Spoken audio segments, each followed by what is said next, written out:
After many years of doing these franchises, you'd think that I've seen and done it all at this point. But I've never had a franchise like this one, where we have been so unsuccessful, struggle to even reach the postseason, and with this roster, we cannot figure it out. I have tried to add, remove, and tweak areas of this team for years. It's clear what I'm doing isn't working. And I hyped this up to be the season that would decide what direction this team heads in. And we have fallen flat on our face, quite frankly. The offense is a mess, and we can't go far without it. And if we don't meet expectations, I am going to tear this team apart. At 3-5, we have reached the trade deadline. There was a slight glimmer of hope with a 3-game win streak, but it was followed by another 3-game losing streak, making the decision today extremely easy. We've never had to do this in my franchises. Completely reset the rebuild. And this is the time to do it when all these players are set to hit free agency and the core has not succeeded for many years at this point. We cannot overhaul everything in one day, but we can certainly make this a very busy trade deadline, and it's going to be. The decisions I'm making today are unlike anything I've done in my past franchises, especially with players that are in their prime still. They have a couple years left of high caliber play before they're even regressing, but this is what the team needs. A hard reset. I've identified the teams I would consider to be sellers, which are pretty much the 500 teams and better, and I found good fits, I believe, for the players I'd like to trade away.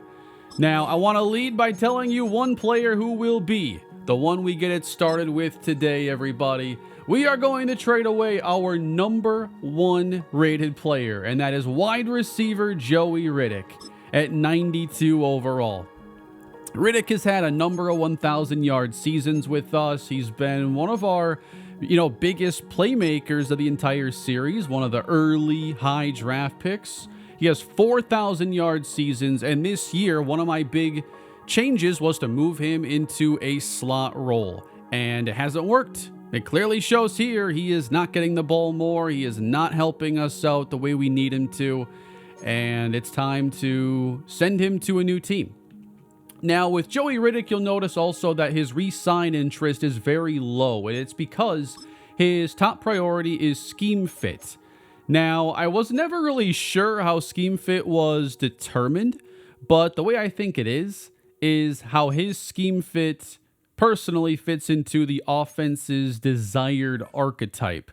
And his is slot, which fits, I think, 2 of the archetypes for schemes, one of those being air raid. So he only has a good scheme fit with like one team in the entire league, and that's the Carolina Panthers. So one thing I've done is I've changed the free agent signing motivation to normal instead of very high. So I want to make it easier for players to sign with teams, especially where we are in franchise right now, where a lot of teams just have absolutely no cap space because there are so many high-rated players. I've made it tougher to sign players that aren't perfect fits, and I think it's just time to let go of that restriction a little bit. And I think wherever I send him, if they don't manage to sign him to an extension, I might just create it and force it in because I'm going to ask a lot in return. It is time to begin tearing this roster down. It's going to be a multi-part process. It begins here, and here's how we're going to open. We are sending Joey Riddick and cornerback Bo Hayes to the New Orleans Saints, one of the hottest teams in the league this year. And in return, we are getting a first-round pick this year, a first-round pick next year, a third-round pick in next year's draft, and a fourth-rounder in the upcoming. Again, if you're not familiar, I'm not going to the limits of what teams are willing to do. In my head, I'm thinking, what is fair compensation? What do I think is right in these scenarios, given all the context And that's what I've got here for this one. The New Orleans Saints make the blockbuster move to add Joey Riddick. They did not have a receiver of his caliber. J.C. McCree was their best guy. They have a young quarterback in Tyron Ridley, who's 25 years old. Now, they picked up his fifth-year option, so he's making big money this year. That dips next season, giving them plenty of room to sign Joey Riddick long-term. They also add Bo Hayes, who will become their number one cornerback. Free agent at the end of the year, possibly a guy they could look to re-sign. So, I think for a 28-year-old high-end receiver and a cornerback, when you're expected to be a really good team, you know, a couple first-round picks might seem a little steep. If you were a couple years younger, maybe it makes more sense, but I do think that for Joey Riddick, we had to get a big haul, as he is in his prime and one of the best receivers in the league when used correctly. We're going to have to decide who is staying on this team going forward and begin to construct a new look core. And that's probably going to involve looking for a new quarterback. Now we have multiple first-round picks in 2034 and multiple in 2035. I have a feeling this next trade may not be all that popular, but I've made up my mind. Evan Lynch is looking for a big contract this year. We signed him as an undrafted free agent. I gave him a custom 3-year deal, and now he's going to hit free agency. And I just don't think that he has done enough to earn an extension here on a team that has a really good 25-year-old running back. So teams obviously value him because he's a young, high-rated running back, but I am going to factor in that he's been an underachiever. And I am targeting the Detroit Lions' number 4 receiver in this trade. Jesse Knight is an 80 overall in his 3rd season out of UTSA. He was a 4th-round pick of the Lions a couple of years ago. So this is going to be the swap. We get an 80 overall receiver. They get an 87 overall underperforming running back. We get a star dev player. They get a normal dev player. And it's someone who can play that David Montgomery role while Jahmyr Gibbs is 31 and maybe Lynch graduates into the starting role eventually. And I want their 7th-round pick. That's our next move. When this series began, the Steelers roster was not bad, but we had a lot of bad seasons. So I got rid of most of those players, and there is only one player remaining from that initial roster. And it is time for us to give Derek Harmon a chance to win. At 30 years old, it's time for him to be traded. We have other good defensive tackles on this team. It's been our strongest position for years. And after a great personal career with us, we are trading him to the Los Angeles Chargers for a 2nd-round pick. Teams don't do this often, but it does happen from time to time. We are going to trade edge rusher Jordan Birch to the Cincinnati Bengals. I'm not sure why edge isn't their top need, by the way. And we're going to get a 4th-round pick. And you know what? I'm upping this to a 3rd-round pick because he's been so good the last 3 seasons. A 4 is not enough. I'm taking the Bengals 3rd.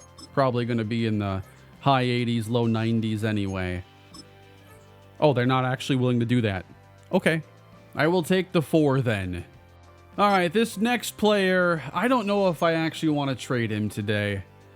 Man, Chris Leonard has been really good. He stayed healthy. He still wants to be here. And while he is looking for a big contract, if we end up making a move at quarterback, it's a moot point, whatever our linebacker is making. At the same time, we have some really intriguing young linebackers that need to play in order to develop, like rookie Rakeem Kemp.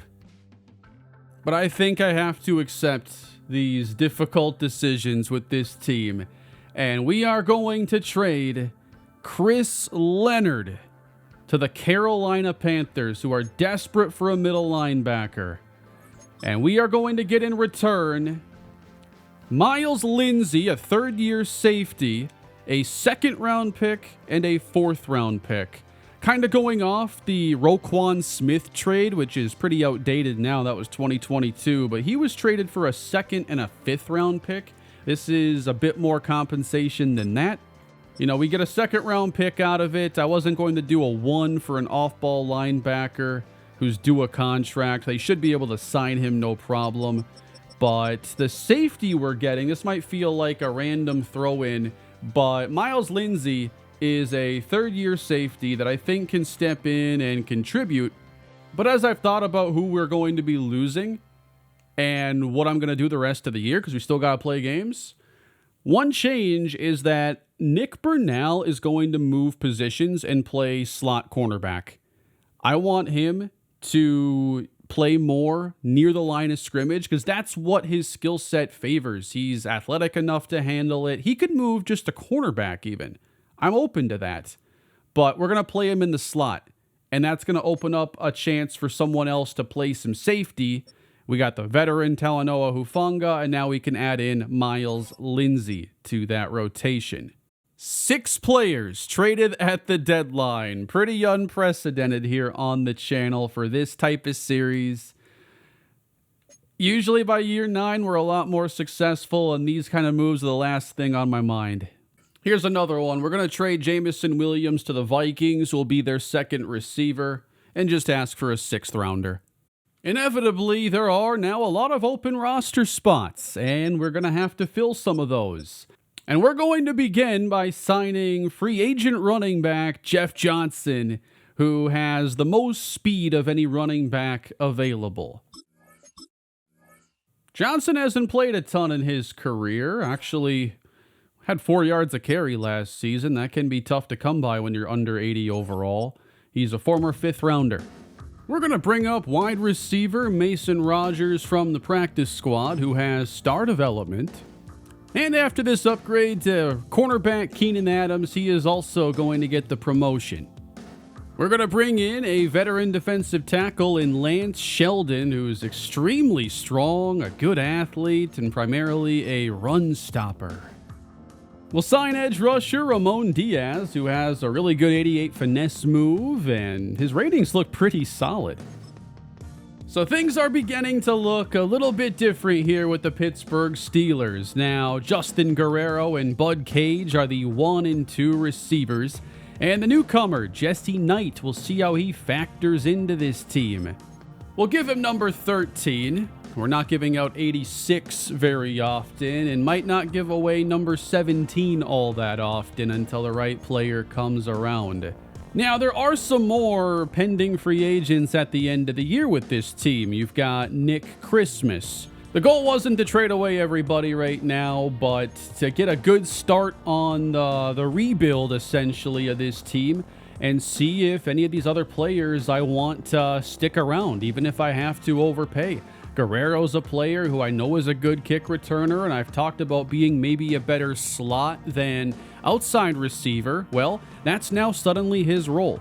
Josh Phelps will replace Jordan Birch. We'll see if we can find some success on that opposite edge.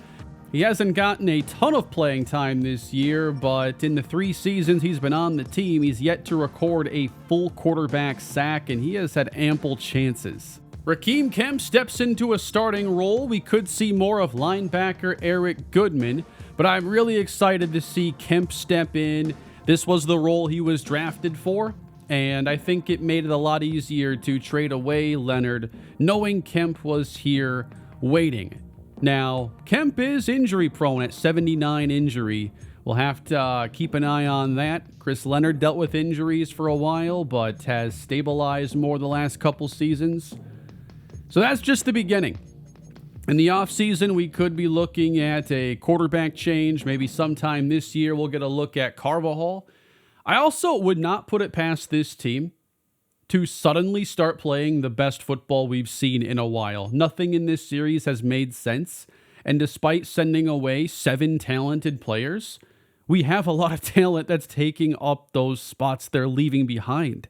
And the move I'm most excited to see is Nick Burnell in the slot. I love that he can fly around and play physically, and being closer to the line of scrimmage will probably suit him really well. Many of our abilities are going to be spent on upgrading players and getting information on the next draft class.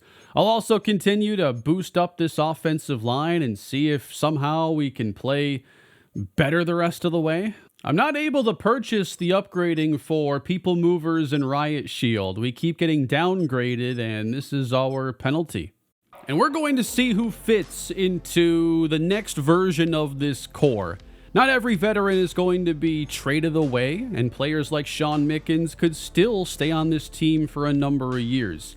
I think Roderick Barber is one of the toughest players to think about because he's a 28-year-old edge rusher, but he's also one of the team's most valuable players and not someone I want to part ways with right now.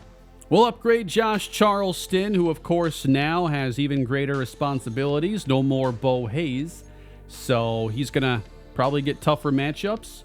And then Rakeem Kemp, welcome to the starting lineup. You've got big shoes to fill, but a lot of talent at the same time. So there's a lot to look forward to in the offseason, as we currently own 2 first-rounders, 3 second-rounders, a third, 4 fourth-rounders, and a bunch more day 3 selections. That's 15 picks currently, 6 in the first 3 rounds. So we've got the draft to look forward to, but there are still a lot more games to play this season, and a lot of players that I want to see. And how do we finish the rest of this year with a 3-5 start? Without Joey Riddick, we take the field. Same playbook as last episode. And here we go, starting with a throw, and Bud Cage makes the catch. He's one of those guys where I'm just curious, with even more chances. What do we get from him? What do we get from Guerrero? Can anybody join the future core of this team? A run on second down into the second level, Sean Mickens. I'm guessing the trade of Evan Lynch will probably be pretty unpopular, but I just didn't see me re-signing him. Throwing this one quick and getting it to Justin Guerrero. I'm also very curious if he can outproduce Joey Riddick from the slot. It's bizarre the way everybody's slot receiver produces, yet we put Joey Riddick there and he gets like 3 catches a game. A good run to the outside, a nice move from Mickens, re-accelerating his way inside the Texan 20. Some juice here in this matchup. Everybody's refocused. Everybody's wondering if they're the next out of town. Here's McLeod firing the cage. What a grab. Touchdown. That's a laser on the money from Marquise McLeod. Nice job, Cage. And here is the defense that is still extremely talented despite the departures. The first play is a good run for Houston, getting 8 yards. Nick Burnell lines up here, and it's a fake from C.J. Stroud, who is going down. Roderick Barber, I think now the top player remaining on this team. Maybe he was the best before. Riddick was the top-rated player. Here's third down, pressure forcing Stroud outside, and the pass is batted by Nick Burnell. What a start for the Steelers today, about as good as we've opened any game in quite some time. We're going to come out here on 3rd and 2. Bradley Dugans is in the game at fullback, and Marquise McLeod throws, and it's knocked away. Intended for Antoine Westbrook, a player that I would expect to be pretty safe for the future of this roster. I view him as a very valuable player. We just pinned them at the 1, so I want to see our defense again. Roderick Barber, his eyes are lighting up right now. The Texans out of the eye, run left. Nice move to the outside, and for the second time we get beat to the edge. C.J. Stroud, and Phelps ends up on the ground as this is a big pickup for Houston. It's a make-or-break stretch, too, for Josh Phelps. I mean, when you're a star dev, 80-something overall, that seems like a player you'd build around. But think of the missed potential. Him not having any sacks. First 3 years of his career so far. There's a lot of missed development from him. And I'm not just going to go in the next year with him as the guy, hoping for a late breakout. It can happen, but I can't count on it. Second down, they dump it outside. And gotta fix some of the tackling here. Andrade that time missed. Blitzing over the middle and caught first down. C.J. Stroud, incomplete. Raheem Kemp on the coverage. Seen him make a couple tackles. There is what will probably be a pass breakup they should credit him with. Third down and 3. Heavy pressure forcing Stroud to improvise as he runs up to the 22. Inside give. Another big run for Houston. The drive started way back at the 1, and Stroud completes a 99-yard touchdown possession as the Texans tie the game. That great start is wiped out. Not going to be a blowout or anything like that, at least not yet. And Houston has now grabbed the lead in the second quarter on a Sheldon Miller touchdown. Wow, Texans stopped at the goal line on fourth down. Would have gone up by 2 possessions. Matt Lawson, our third defensive tackle who now gets a chance to play. Actually, he might even be fourth defensive tackle. Josh Charleston, colossal penalty, setting up Houston. Third down and 7. Stroud sacked by Barber. It's a lot of fun to watch this team when they're at their peak, but we spend such little time at that level. 10 points now as we enter the fourth quarter, trailing by 7. You win this game, your season still conceivably has a little hope, and here is Westbrook bouncing off of Texan defenders. Who becomes that third down guy you can count on with no Joey Riddick? Deep drop here from McLeod. He gets it away. Catch is made by Cage. That's Mickens with space inside. He bounces loose and I thought was about to take it to the end zone. Running inside now, and that is Jeff Johnson, the new pickup out of free agency. I've been wanting to see if we can bring in the fastest running backs out there, and if that ends up giving us more success. High acceleration, high speed. I think with how fast these defenses play, you've got to counter it. And I want the fastest players to try and do that. So Jeff Johnson's kind of an archetype experiment, I'd say, the rest of the year. Third down and 7. That's Guerrero in motion from the slot. And on 3rd and 7, McLeod is sacked. Houston ball, but it's third down, and we're blitzing. Dumped off, Burnell on the tackle, and we will have a chance with about 5 minutes left. A fake from McLeod. He starts by finding a falling Bud Cage. Running inside and getting through that second level is Mickens. On the sweep is Mickens, and he keeps his balance. He makes it across the 35. A 100-yard day. Those have been far too infrequent. And yes, I'm aware Lynch was starting most of the games this season. That's open and caught. Westbrook, a problem. They can't tackle him. Not one-on-one anyway. And perhaps this allows Westbrook to shine even more as a receiver, because there is nobody on his level now on this team. As we throw up the seam, incomplete. Throwing outside. Yep, pass interference that time.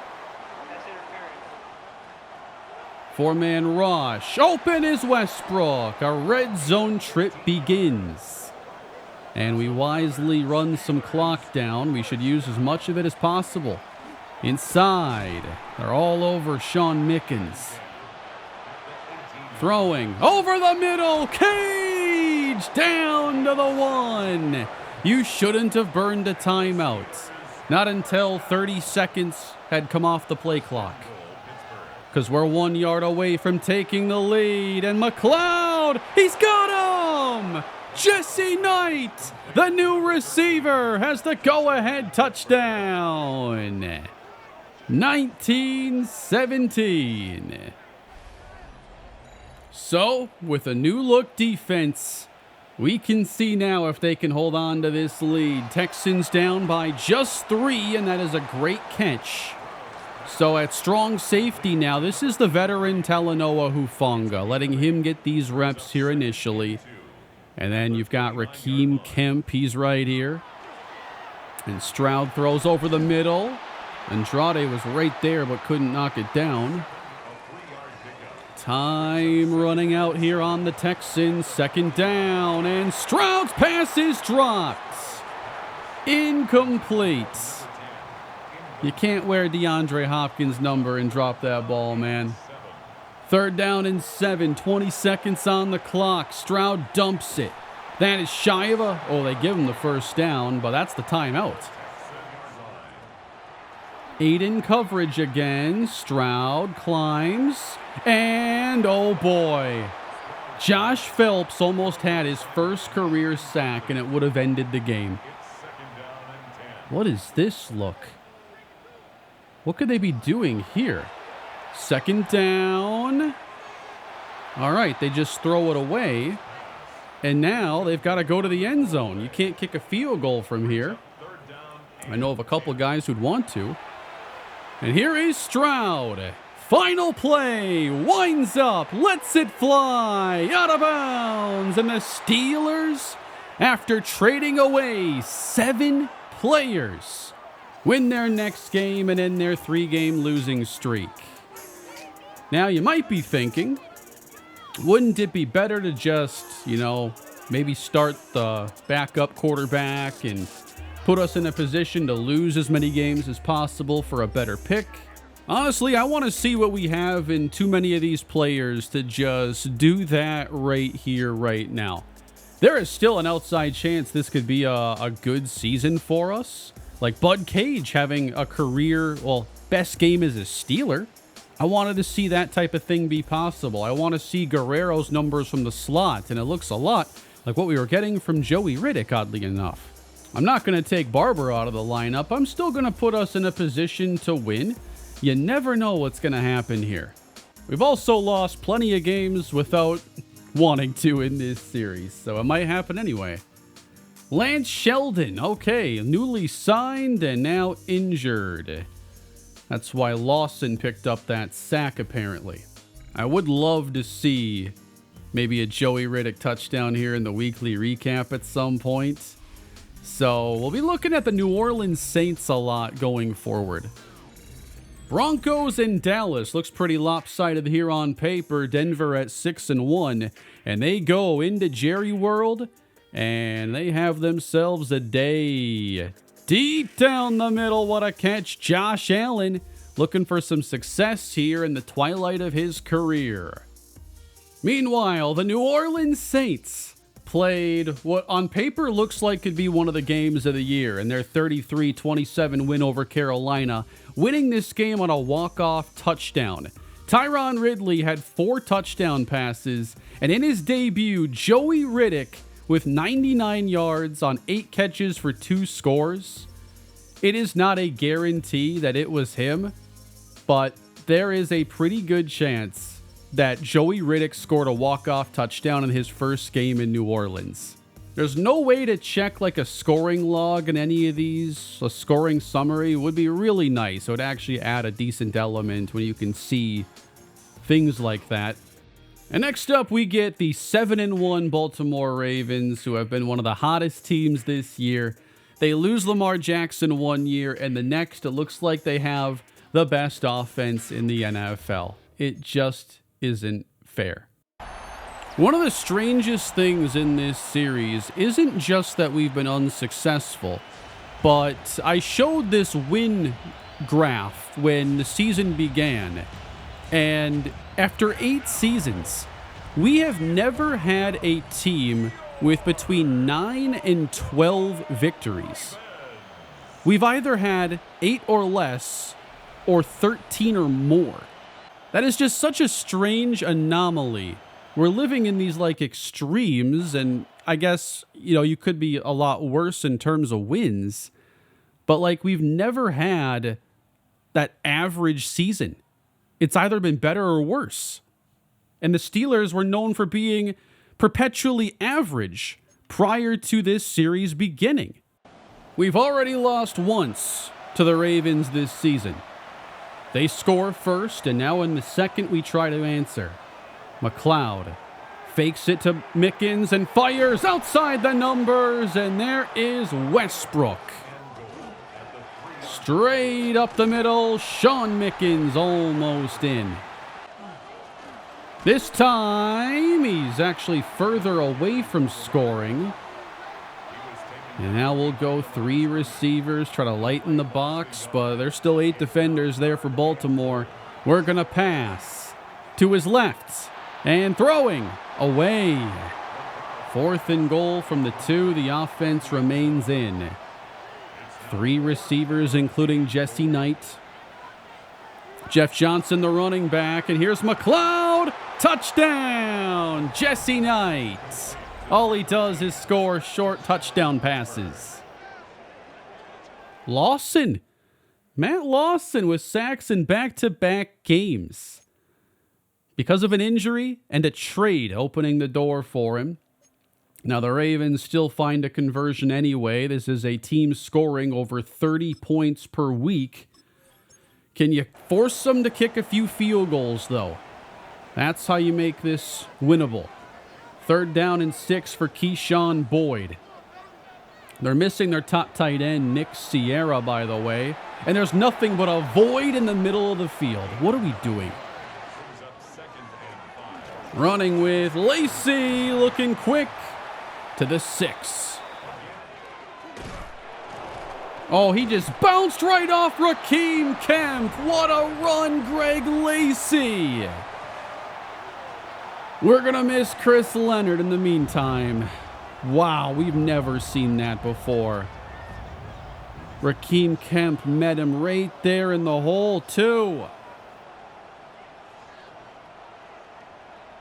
We seem to have gotten back to running the football at a decent level, though. I'm really happy with that. Jeff Johnson joining part of the fun here as we try to keep pace with perhaps the favorite to be the top seed in the AFC.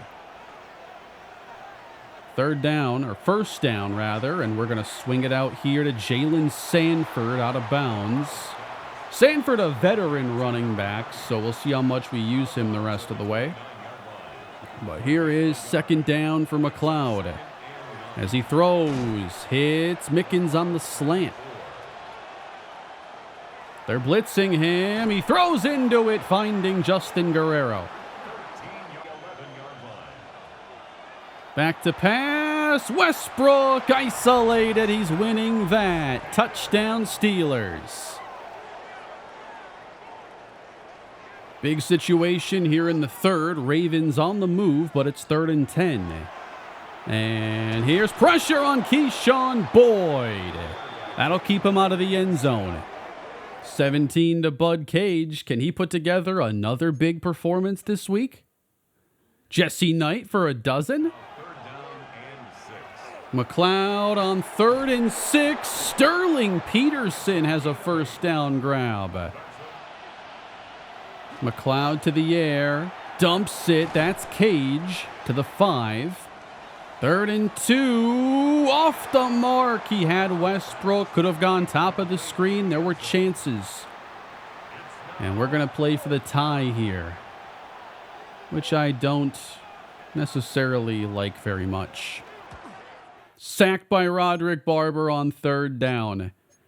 The Ravens had to put together a late game-winning possession to beat us the first time around, so both games have gone down to the wire. But back-to-back sacks will set them up with the final few minutes. 3rd down and 2. Lacey, way too easy.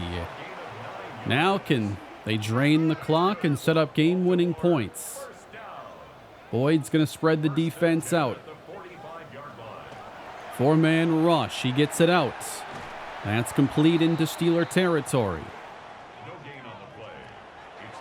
3rd and 4 now for Boyd. And on the move, he throws it complete. What a grab. Whenever we play the Ravens, it feels like they just catch everything. All the big plays go their way. Barber! 2nd sack of the game. They lost a lineman earlier. I think it was their left tackle. And that's not who you want to be without right now. But Boyd gets them back in field goal range. Feels like an automatic first down right here. And Boyd right up the middle, man, inside the 20. Actually a brilliant play call. Letting him score there is our only chance of winning this game, so I guess it's okay in this case. But we do not win. And the Ravens have swept us, improving to 8-1. We fall to 4-6. I really don't see a future where we keep Marquise McLeod on this team. I think we try a new playbook, a new quarterback, and start fresh. In the future, we've just been down this road too many times, having too many of the same conversations. I want a fresh start. I want to emphasize a few different skills. I think our next quarterback, and after playing, this game for months, I think I want a quarterback with significant more escapability and speed. I think that Marquise McLeod's a good quarterback, but what it takes for him to take you to a Super Bowl, I don't know if it can be done. I'll let someone else try it.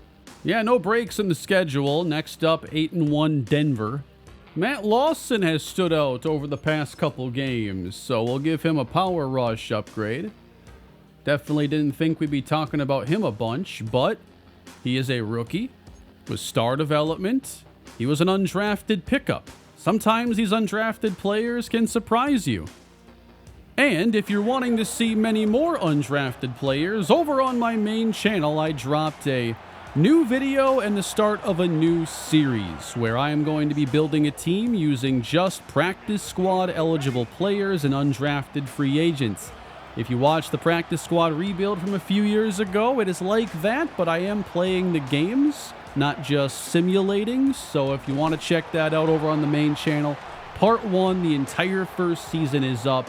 Check it out, let me know what you think, and subscribe to my main channel if you haven't already.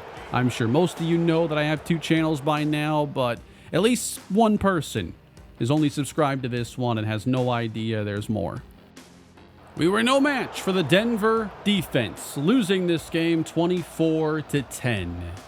At 4-7, there isn't much hope that this season is going to go a whole lot further. 1 touchdown for Marquise McLeod. He is protecting the football, but we need some upside. We need some points. Mickens couldn't really get things going in this game. Bud Cage, though, 7 catches, 95 yards. Guerrero had a decent game, too. Simulated the following week, and it is a better performance going into our bye. 31-15 over the Cincinnati Bengals. McLeod did not throw a touchdown, but Sean Mickens ran in 4, including an 81-yarder. What a game. Passing game, pretty much doing what it's done for a while, although Cage did not really do as much in this matchup. McElroy had a sack. Roderick Barber and Phelps split 1, so technically Phelps will have a sack now in his career. Looks like we kept Birch off the board in this game. Jordan Birch. Been a while since anybody won Offensive Player of the Week on this team, so great game from Sean Mickens.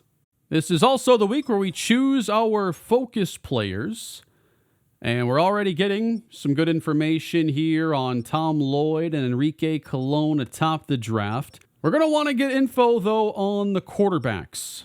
So I'm going to choose the top 2, which are both scrambler archetypes, an archetype I think that I'm looking for. If I need more on Freddie Lashley, I will do that in the private workout stage ahead of the draft. I'm also going to look at the top right tackle here in Josh Hernandez, a good pass protector archetype player. And we'll probably be talking a lot more about the draft here pretty shortly. Things have definitely changed this year. The Bengals have gone ice cold. They're actually the worst team currently in the conference. Like, 4-8 is the worst record. Everything's kind of pulling towards a 500 record, and no one's sitting here with 1-3 victories. They won their first 3 and were 4-1 at a point, and have lost every game since. I've got to get a Joey Riddick update, though. He is the leading receiver currently on the Saints, and in the game since adding him, they have gone 3-1. He's been only under 8 receptions one time, and he has 5 touchdowns, all against the Carolina Panthers. They can't stand this guy. We're upgrading Rasheem Washington with power, trying to get him closer to a scheme fit, so there's a nice upgrade. And he should be a scheme fit here, hopefully soon. Looks like we have won a second straight game over the Patriots, 23-10. These are the kinds of stat lines McLeod has been having. 1 or 2 touchdowns, not overwhelming in terms of yardage. Mickens goes for just 57 yards in this game. And again, Bud Cage, 9 for 133. Justin Guerrero does score a touchdown in this one. 2 sacks for Andrew McElroy, 1 for Lance Sheldon at defensive tackle. And even Josh Phelps gets a full recorded sack in this game. And Miles Lindsey, the new pickup we got in that trade that involved Chris Leonard. I think that could be our signal to bump Lindsey above Talanoa Hufanga, which will technically make him a starting safety because Bernal, while listed here, also plays the slot. It's just if there is no slot on the field, then I want Bernal to play somewhere. And that brings us to 6-7 on the year. With the 6-7 record, there is a slight chance we can make the postseason this year, but it really is not that good when the 7 seed right now would be the 8-5 Chargers, and they own a tiebreaker over us. But if there's anything that can sink those playoff hopes for good, it is a beatdown against the Minnesota Vikings. 2 picks in this game for Marquise McLeod on a season where he's protected the football maybe better than ever. These are just interceptions, 4 and 5 on his season. But everything, bottoming out here, falling to 6-8. And I think we all know what needs to happen next. It's time for us to say goodbye to the Marquise McLeod era. We thought we were doing this once prior. Loss of 8 morale from this game.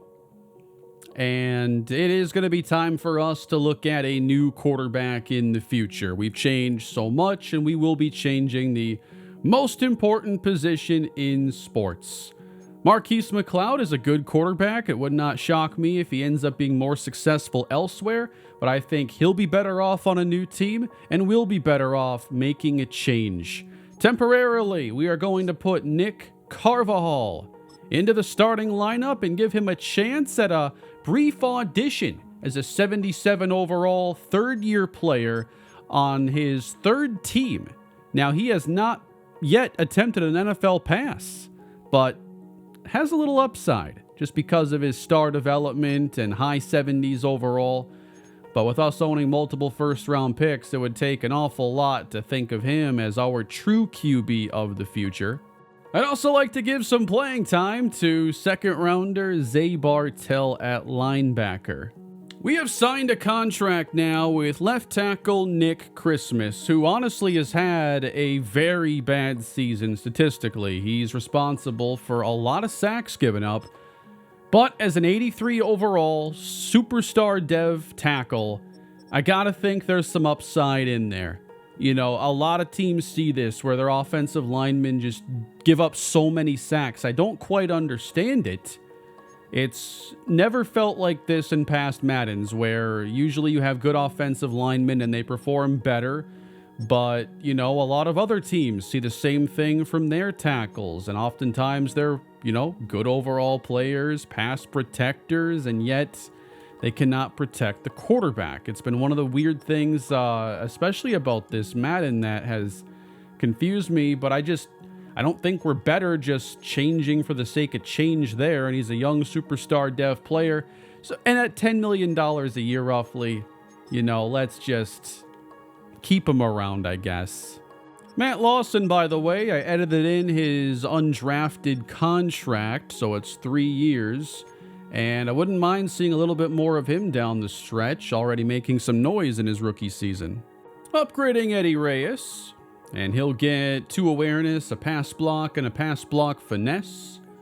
Honestly, maybe my next move is to just take a team who's actually not giving up a lot of sacks and take their scheme and playbook. You know, just... I'm running out of things I haven't really thought of yet. I've looked at teams that have high scheme fit percentage, low scheme fit percentage. I cannot spot a correlation. All I can do is look at teams that are just not giving up a lot of sacks.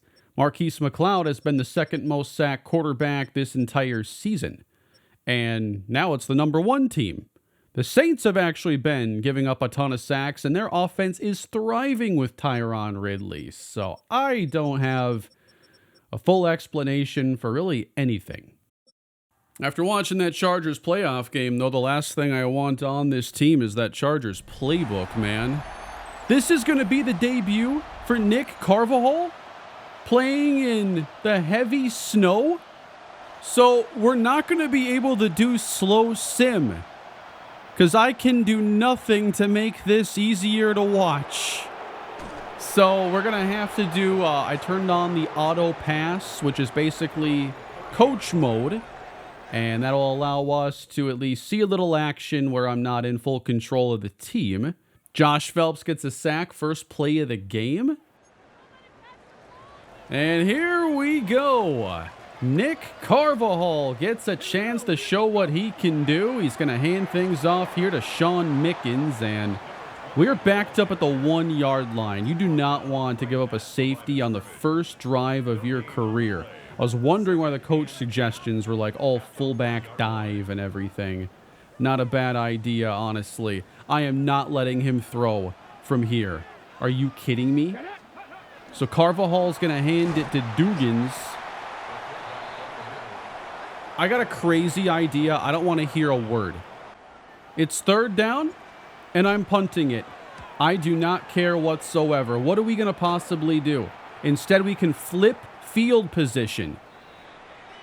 That's something I'd never be able to do in slow sim. A lot of decisions are taken out of my hands, but you know what? I was not about to see a safety. Cleveland hit a big play through the air, and on 4th and goal, they get the touchdown with their fullback. And it looks like we'll finally have a drive to actually run the offense. Straight ahead goes Sean Mickens, and there's some daylight. He's loose and picks up a huge gain into Cleveland territory.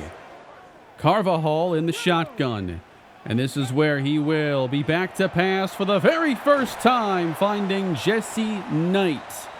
So if you're not familiar, this auto pass setting that I have on, by the way, it makes it so when the ball is snapped, if I don't have any input, it just takes over control of your player. So if you just like calling plays and you don't actually care about, you know, running them and being in control, this is an option. If you just like watching the game and seeing the players. And it's a weird thing to keep on, even when you're playing normally sometimes, because I had it on accidentally when I was doing some slider testing, and like the quarterback drops back automatically when you run a play. But if you don't take over like within a second, it's already making decisions on your behalf. But yeah, the run game here, I'm not in control of anything. I'm just a spectator.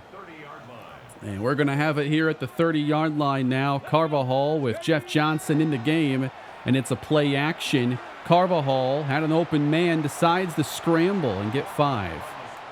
I do wish we could do slow sim in this mode. I have not really considered doing just a full series from this camera and then doing like regular, you know, calling defense and everything.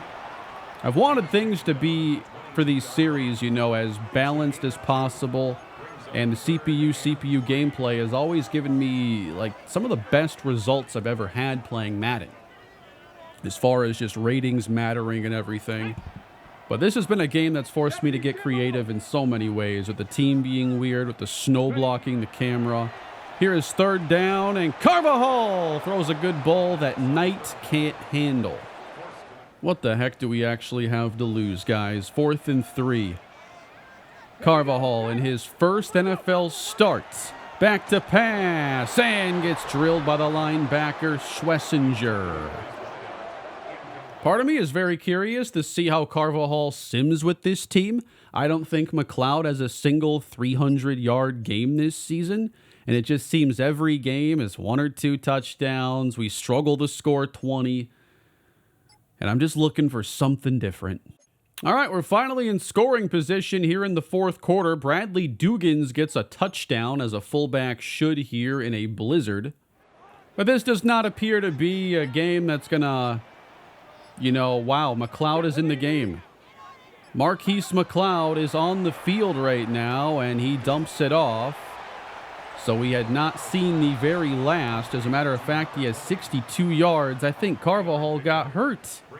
You're telling me he waits 3 years for his opportunity. He finally gets it. It's a blizzard. His first drive begins at the 1-yard line, and he gets hurt all in the same game. McLeod barely seeing the field, and Knight again drops it. I have not had a great first impression here of Jesse Knight. He's caught a couple touchdowns, but he's been pretty inefficient. Drops here today are not going to help his cause. Third down, and McLeod is sacked. And then he hits Jesse Knight for 27. I simulated it. McLeod back to pass. He throws, and Knight again. He does score red zone touchdowns. I will give him that. Marquise McLeod maybe throwing one of his final passes with the Steelers. What quarterback situation would you compare this to? I don't think he's on the level of like a Matt Stafford, who just needed to eventually go to a new team. They tried it for a decade there in Detroit. I think it's a little bit closer to Derek Carr, who had a couple, really good seasons, a couple playoff appearances, but you never felt like he was actually like a top-tier quarterback, and then ended up going to a new team, and things didn't work out there injury-wise for him. I think it's somewhere like a Derek Carr to Kirk Cousins type of situation overall. And we lose this game 28-14. So if that was the last pass for Marquise McLeod, it was a touchdown. Dude, I feel so bad for Nick Carvajal. His season is over with a broken thumb. That's it. That's his experience of his first NFL start. Man, that's brutal. So this opportunity will now be going to Jose Hickman, this year's 6th round pick out of Southern Miss. Of course, Chuck Johnson being a 6th round pick in the Jaguars series is there, in the back of my head, like we've seen it done before. He's the coach of this team. And now Hickman, he will make his NFL debut. Josh Charleston gets a nice bit of XP for reaching 75 tackles in a season. That's 2 upgrades. We'll go zone first and get him +3 zone coverage. And then we'll go back to man-to-man. And he'll get 1 more of man coverage. Charleston does not yet have an interception. He has deflected 4 passes. Slow start production-wise, and production is not guaranteed at the cornerback position. I'm going to offer this contract to Sterling Peterson. It's a 2-year minor extension, and he's going to reconsider it, or we'll have to try again. I've made a few more changes to our lineup, primarily on defense, but Hickman's going to get the start. Bryce Whitaker is going to be in the slot role now, and we're going to get Zay Bartell a chance to start and be one of the top 2 sub linebackers. And we're also going to have Lawson here have a chance to be the starting defensive tackle next to Andrew McElroy. So, opportunities are out there. Let's see what these guys can do. Raheem Kemp is now an 80 overall. A field general upgrade is there. And then we got Bradley Dugans at fullback. Let's go blocking here at 72. I think we're going to continue to highlight our fullback. Pass protector for Matt McConnell. And ones across the board. And I'm tired of just having the Jim Harbaugh playbook listed here. We're just going to switch it back to the Pittsburgh Steelers. And we'll figure out, in the offseason what's going to be next. A whole host of changes are on the way. The Bengals are 5-10, but I see no way that we win this game. I don't think we keep it even a 2-score game. Jose Hickman making his starting debut. The 6th-round rookie is out of the shotgun. And he fakes. And Hickman, watch out, he fumbles the football. 3rd down and 20. Hickman's first NFL pass is incomplete. He went for it there. Knocked away Miles Lindsey. He's got some production on the season. We'll take it.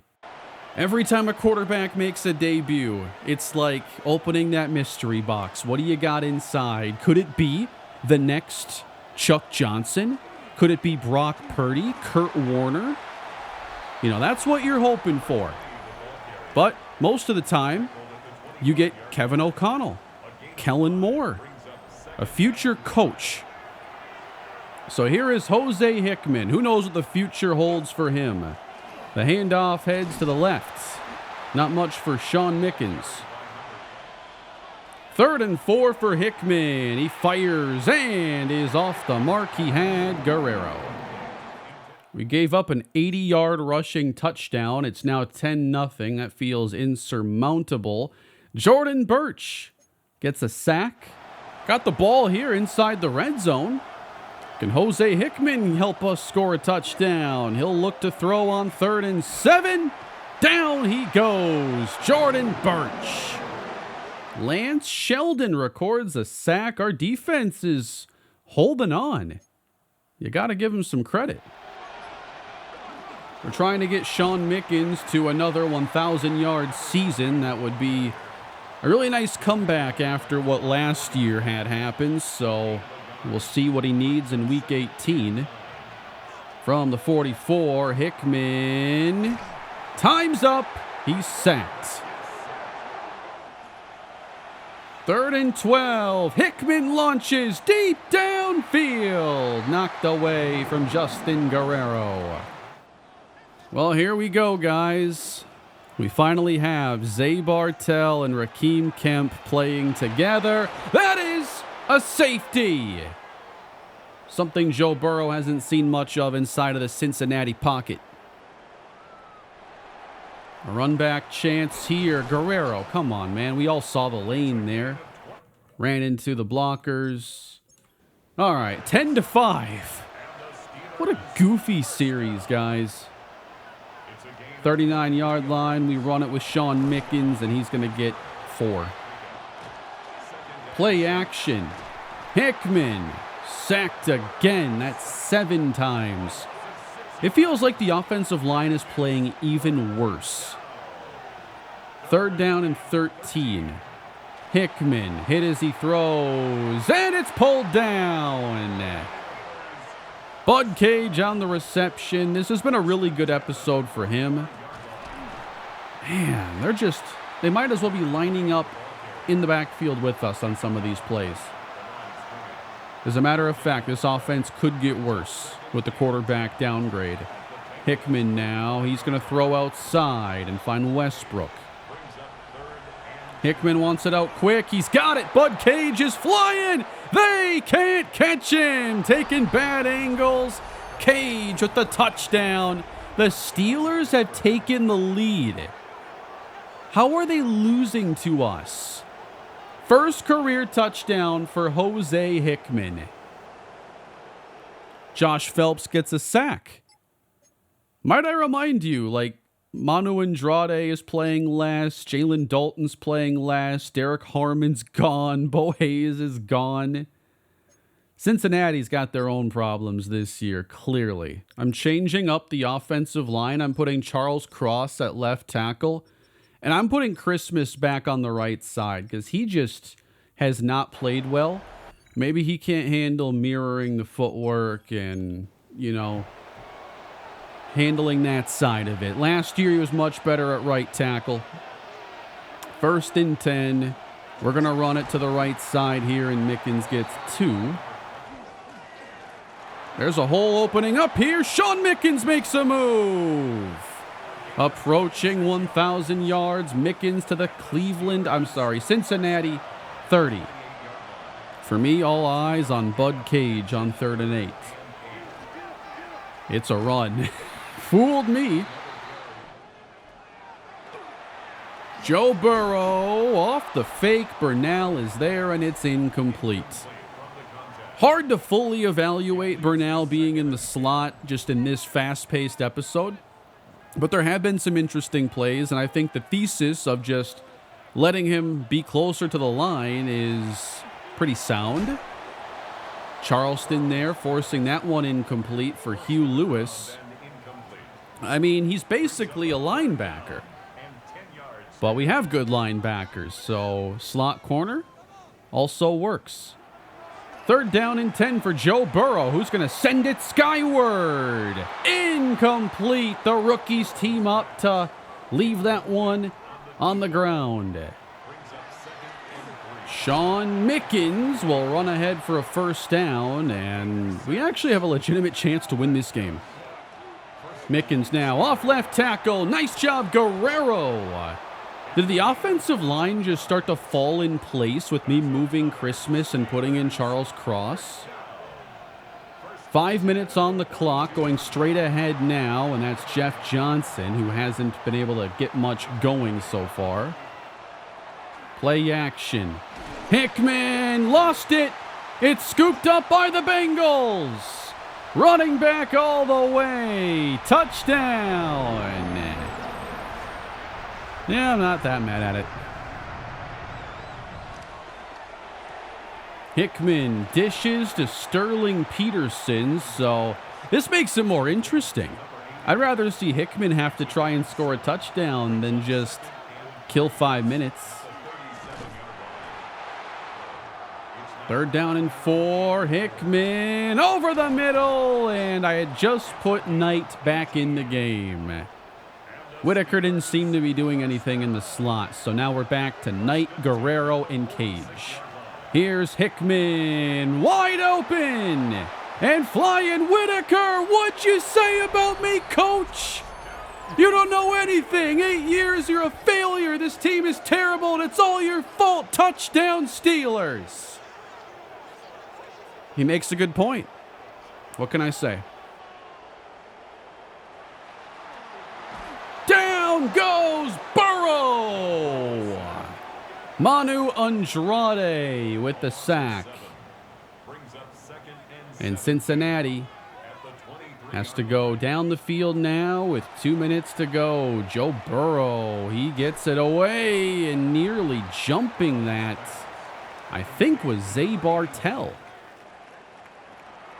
3rd down and 13. Burrow gets it away, barely.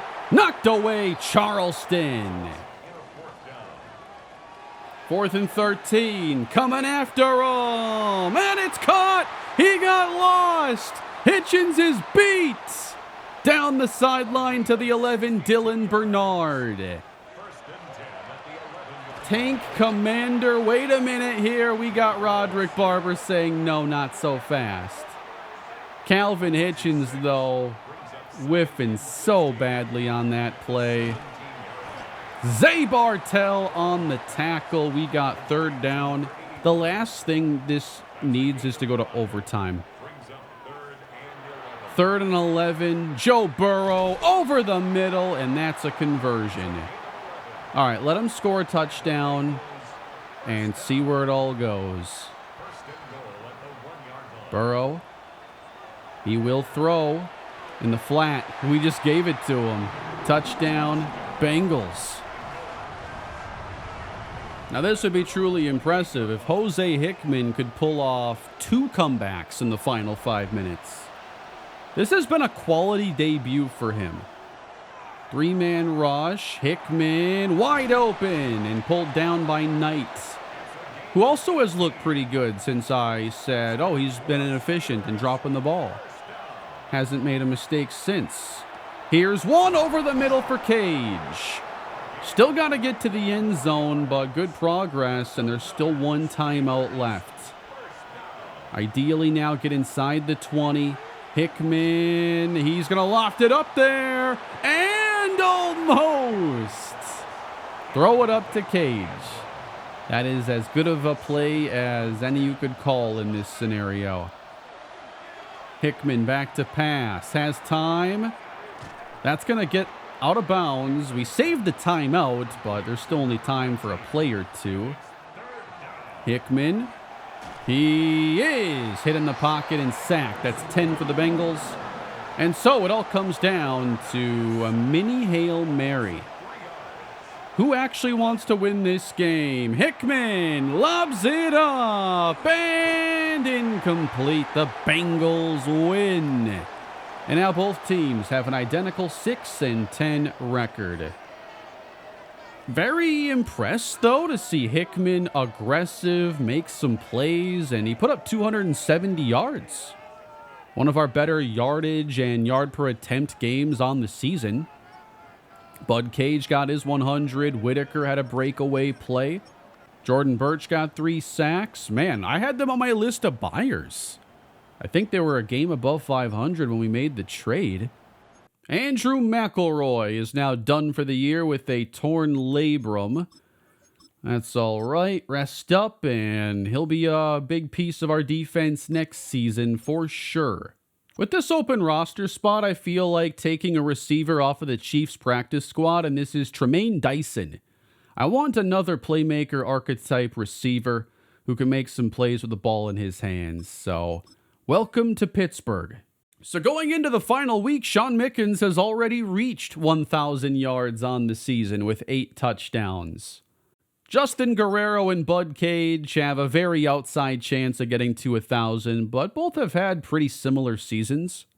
But Cage has done it on far fewer snaps.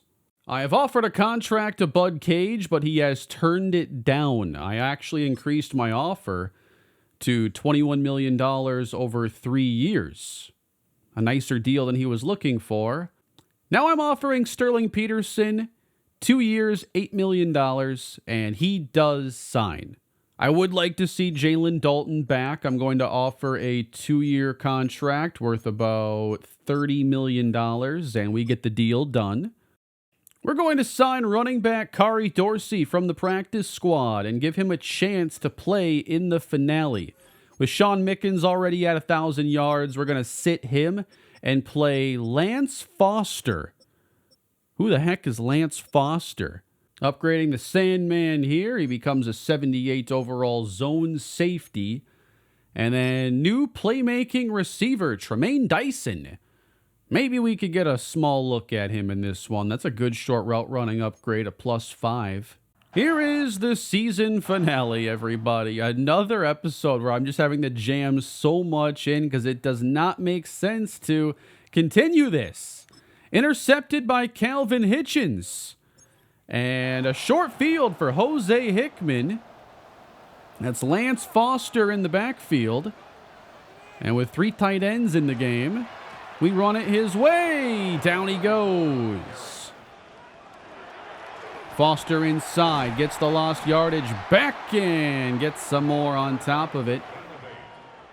Hickman on 3rd and 5, has time, takes off, and he does not win the collision. Hickman has us on the move. His 270 yards were the, I think, second most in a game this year by a quarterback. McLeod had a 274. Here's a run to Lance Foster now, and a good one as he gains 8. Now Hickman scans, throws over the middle, and Westbrook has it inside the 5. To the right, Foster, stiff arm, and if he reached, he'd be in. I don't think that's going to stand. What do I know? Absolutely nothing. Have you seen our record and the history of this series? Touchdown, Lance Foster. Pittsburgh up 10-0. Bryce Young is the Chiefs quarterback, by the way. This is the post-Patrick Mahomes era. Bryce Young on 3rd and 4, wide open, dashing all the way inside the 15. Here's a run. Man, that is a fast running back. KJ Stevenson. I think I knew that. I've sorted by fastest running backs in the league, and the name is somewhat familiar. Yeah, you got to get to him quick. Throwing, Bryce, man. How did he even see Worthy there? That is incomplete. Burnell. Maybe this is more of a permanent thing for Burnell. I think it's an interesting wrinkle for the defense. 3rd down, Bryce Young. That time, I think they beat Hitchens. Eric Goodman just got us an interception. The second one off of Bryce Young. And just a little bit ago, we had 2 interceptions on the whole year. So a 2 interception game has not happened often. Big play again to Bud Cage. He's had a couple in this game. We're in the final minute of the half. Hickman lobbing up. He's got him. Open Cage. Touchdown. I've got to try signing him again. This guy can play. Kansas City has rallied in the second half to take the lead. But I'm very intrigued with watching more of Jose Hickman in these types of scenarios. There's something about him. Drops this off to Justin Guerrero, who does not have a contract with us beyond this season. I'm far more convinced that Cage is a player I want to sign long term. And that's pretty shocking to me, considering when I drafted Guerrero, I thought we got an absolute steal. I thought we got like the next Joey Riddick impact level player. He was a 2nd rounder, and I thought we got a 1st round, guy. But he's a good player, but he's a lot more of a number 2 complimentary receiver. Throwing the changeup here to Bud Cage, as that will set up 4th and 5, and the offense will stay on. Hickman with 3 receivers to the top. Kari Dorsey is the running back, and here he is throwing downfield. Cage can't make the catch. Nice play, and inside the 10. Kansas City trying to go up multiple possessions late, but not so fast. Roderick Barber with a 3-sack performance. 4-man rush. Dumped it outside. Watch out, Stevenson on the screen. Just got out of position, over pursuing everything. Not able to back out of Super Sims, so hopefully Hickman gives us something to watch as he fires deep over the middle. Cage, did you really need to spin? And with 171 yards, he just might have a 1,000-yard season after all. Bud Cage, man, player of the day. Hickman is wrapped up on the play now. Another sack. No matter what I do, the offensive line is terrible. 2nd down and 16. Hickman. He's going to take off now. That's wise, but don't hesitate. 3rd down and 12. I mean, you got to give him some help. Chiefs have it. And now Bryce Young is sacked. And there is Lawson. 3rd and 10. More pressure. Lawson, man, just a wrecking ball. Hickman. He needs to commit to running more just to protect himself. At the very least, he looks like a fun QB too. Hickman facing 4th and 4. And down he goes. 28-17, that is it. The Steelers finish 6 11. And that is one of our, worst seasons ever in the series. It ties our second worst win total. So we fail down the stretch. I just don't know what you can do when so often there's, a breakdown in protection or a blitz you can't escape. It's not winning football. Bud Cage is fun, but that's a wrap on Season 9, everybody. An upgrade here for Justin Guerrero. We'll see if he ends up back on this team next year. And here is Antoine Westbrook. And we'll give him a possession upgrade. Short route running is in there. We finished 6-11 with one of the worst scoring offenses in the NFL. The defense definitely took a big step back this season. As a team, we took 73 sacks this season, had 5 interceptions, which ain't too bad, but just 19 touchdown passes. It didn't feel like we scored a lot of touchdowns this year. Sean Mickens had a return to form kind of season. Bud Cage reached 1,002 yards. Really happy to see the type of games that he had here after trading Joey Riddick. It was a challenge for him and Guerrero to see, what would happen. And from that moment, Cage did not look back. 3 100-yard games, 2 more over 90. Nick Christmas gives up 23 sacks. I really can't explain it. On defense, Roderick Barber leads the team with 13.5. Jalen Dalton had 9.5. Andrew McElroy, 8.5. Josh Phelps, 3.5. Same as Matt Lawson, the undrafted rookie. We only had 4 interceptions on the year. That's why 2 of those against Bryce Young felt like an event worth talking about, because we only had 6 takeaways on the year. We tied for the league lead in fumbles lost. That's with all those sacks. I think it was probably all quarterback. Joe Book just led the NFL in passing yards. Tyron Ridley was in 3rd. So it ends up working out well for both quarterbacks. Joe Book goes to the Chargers, has success. Jahmyr Gibbs leads the league in rushing. We got Dylan Bernard as the leading receiver. So with all these changes with the Bengals, Dylan Bernard replacing Jamar Chase. 1,600 out of nowhere as a former 5th-round pick. What a success story for the Cincinnati Bengals. I'm curious if they signed him already beyond this season, and they have not. Not yet. Joey Riddick ends up with 1,174 yards and 12 touchdowns. Think he enjoyed being a New Orleans Saint this year. Chris Leonard leads the league in tackles, had 3.5 sacks and 3 interceptions. Now with the Carolina Panthers. Had 2 picks in this game against the Commanders. Man, that was a trade I didn't necessarily need to make, but it just felt like, because of who we already have to replace him, let's just make the move. 17.5 sacks for JT Tuimoloau, 5 interceptions for Patrick Blackwell and Vince Steele.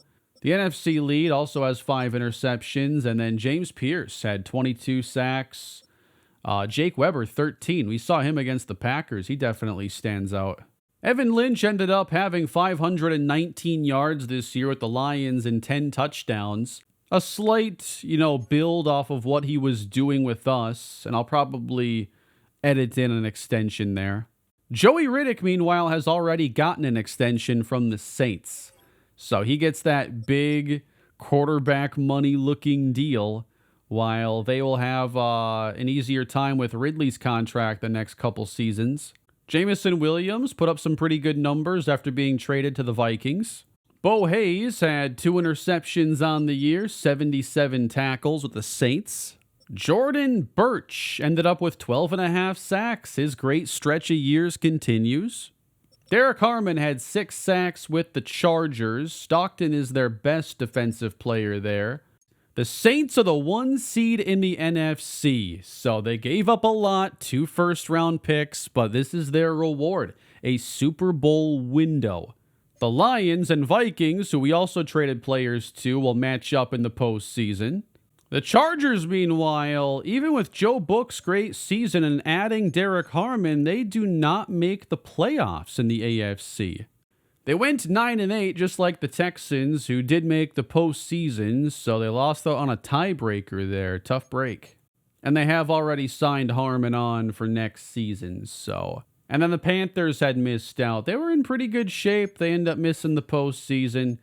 Just checking on all those contracts. So far, it's just Evan Lynch's, I think I'll edit in. And Leonard did get signed by the Panthers. Not sure if this is my last chance, but I'm going to offer like it is. And for Bud Cage, I'm going to give him a hefty increase here. We're going to go to $27 million over 3 years. If I'd sign today, if there was some way to improve how this team aligns with my interests. Wow, he's turned that down. I went from 21 over 3 years to 27. I thought that was significant. The Ravens are headed back to the Super Bowl, as are the Detroit Lions. The Saints went one and done, 39-38. Now that is a playoff game right there. Vikings. Wow, 5 touchdowns for both quarterbacks. Both play winning football there. And it is the Lions who just managed to pull it off. And the Saints ultimately not able to move on. They should have more chances. Joey Riddick in his playoff return, 6 for 65. I'm starting to make notes of the draft stories that are popping up because we have a very big offseason ahead of us. I almost wonder if this is one I might have to consider doing live. I don't usually do that on this channel, but this is a unique series. I have another re-sign chance here. Bud Cage. All right. Now we're approaching $10 million a year. I'm going to go to 33 over 3 years. His original expectation is 2 years, $13 million. I am so far above that. I'm going 3 years, $33 million. We sign him. That's over. We pay to bring back Bud Cage after a 1,000-yard season. I don't know about Justin Guerrero. I think that he's been all right, but it wouldn't be a bad idea to see what else we could do, especially with having Cage under contract. And it's the Detroit Lions who are Super Bowl champions to close out this season. The Ravens won it last year with Lamar Jackson, tried to win it this year with Keyshawn Boyd, and came so close. That means Aiden Hutchinson retires the same year the Lions win a Super Bowl, but he's on the Titans now. Patrick Surtain retires from the Ravens, who had just signed for a 1-year deal. Jahmyr Gibbs retires. Penei Sewell retires. Like an entire Lions core there retiring, and that opens the door for Evan Lynch to become their lead running back in the Motor City. Jalen Sanford just retired. Talanoa Hufanga, Troy Fautanu, who was on our team when the series began. St. Brown retires as well, so the Lions are going to look very different. Yeah, players don't seem to play as long in this game. So many retirements at like the 8 to 12-year mark. Josh Allen has retired. So I'm going to give Evan Lynch a decent contract here. And we're going to leave it at that and maybe meet him down the road at the Lions. I have a feeling this episode's going to be too long, man. I've had a bunch of different recording sessions here. These appear to be our dev traits, though, at the end of everything. I don't know how Nick Christmas holds on to Superstar, but he does. Nothing seems to have changed here. On defense, star dev still for Lawson. Bernal, Andrade, Barber, all at X Factor. So that's good news. Bernal got his development back. And Manu Andrade, welcome to the Superstar X Factor Club. That's pretty cool. So despite trading away Chris Leonard, we still have a really high-end linebacker on this team at 28 years old. Hopefully we don't have to trade him next. And let's see. The mock draft has us picking 5th. 6 wins, and we pick 5th this year. But we're also going to pick again in the first round. We have 5 and 28. Gotta let you see what the quarterback class looks like so far. We only have full data on 2 quarterbacks who are both lower in talent than their projection, Clayton Mitchell and Jamario Fields. So there still might be a first-round quarterback here. And I think you don't just draft off of like the talent grade necessarily. If there's upside, there's upside. And Clayton Mitchell, outstanding throw power, speed, just the combine for him looks like it's going to be really good. And he's very accurate, good under pressure. Just maybe a lower overall to start. But Clayton Mitchell's going to be out there. And we're probably going to be considering a quarterback there at 5. I'll be looking to make a trade with Marquise McLeod. We'll find a team and make it work. As of right now, there is no quarterback mocked ahead of us. So it seems like we have our pick of whoever is there. I think the traits look really good. Scrambler archetype sounds really good. 22 years old. I want to draft Clayton Mitchell and just see him become an immediate legend, and then I'm doing like a Clayton Mitchell Road to Glory at Wake Forest one day. Just save us. Somebody needs to save us, man. Jamario Fields from West Virginia. Here's his scouting profile as a round 2 to 3 talent. Elite throw power, not as dynamic with his legs, but he is a scrambler archetype still. The accuracy is something you can build upon and, has a pretty good starting point in a lot of areas. I think if I were like a late first round picking team or thinking about day 2, high second round, like Fields would definitely be an option. And maybe there are other good quarterbacks, but they're not mocked here in the first round, at least not right now. I'd still like to get some information, at least on Freddie Lashley, who looks to have the best awareness. But what we know from him right now is that his combine should also look really good. And he has good accuracy, maybe not elite on day 1, but it is very good. High throw on the run, maybe a little bit more injury prone.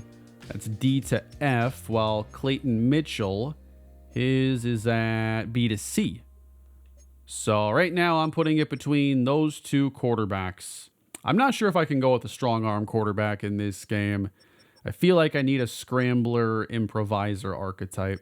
So I think that's probably a long enough episode, but it was a very important one. The turning point here in the Pittsburgh Steelers franchise, and now we have an offseason ahead of us where there is a lot that needs to be accomplished. We have 2 first rounders, 3 second rounders. We own 5 top 50 picks right now, and we have plenty of options for moving up the board if we need to, and we've got to find the building blocks for a new core. At the same time, we need to find a new playbook, new scheme, and just get as fresh of a start as we can. So thank you all for watching and enduring this series. I have never done a franchise like it, and I will see you all next time. We'll see what the future holds, but we know change is necessary. Subscribe to the channel, have a great day, and I'll catch you next time.